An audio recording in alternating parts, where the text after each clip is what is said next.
Nuestro primer objetivo es que las vacas estén lo más cómodas posibles. Tenemos un cuidado exquisito con cada una de ellas, mirando cómo se comportan, si tienen algún problema físico, de salud. La alimentación está basada en forrajes, cereales y leguminosas. Lo que se busca es la mayor calidad de los productos para cubrir todas las necesidades de la vaca en las mejores condiciones.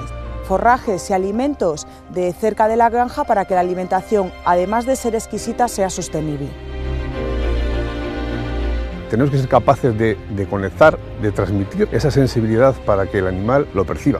El enamoramiento que tiene que tener el granjero con el animal desde su nacimiento y su crianza. Esa es la clave del éxito.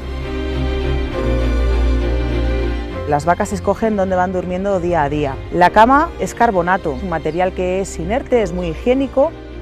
Las vacas son animales sociales que necesitan relacionarse con sus compañeras y la limpieza, mantenimiento y diseño de las instalaciones deben favorecer estas relaciones. Nuestra principal tarea es preparar a las vacas para que estén en las mejores condiciones posibles. El bienestar animal es unas vacas tranquilas, con lo cual vamos a tener menos enfermedades y menos descensos de inmunidad, con lo cual la calidad de la leche pues mejora bastante. Lo que llevan son unas pulseras de actividad, que es equivalente al Fitbit. Esto nos da información tanto grupal como individual. La certificación AENOR de bienestar animal da respuesta a una demanda del consumidor en la cual cada vez quiere saber más sobre los métodos de producción animal y de alguna forma una certificación lo que ayuda es a generar confianza en el consumidor.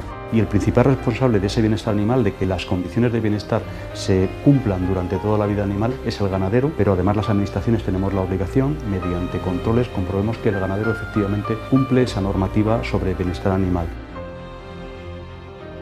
Van a estar en unas condiciones perfectas.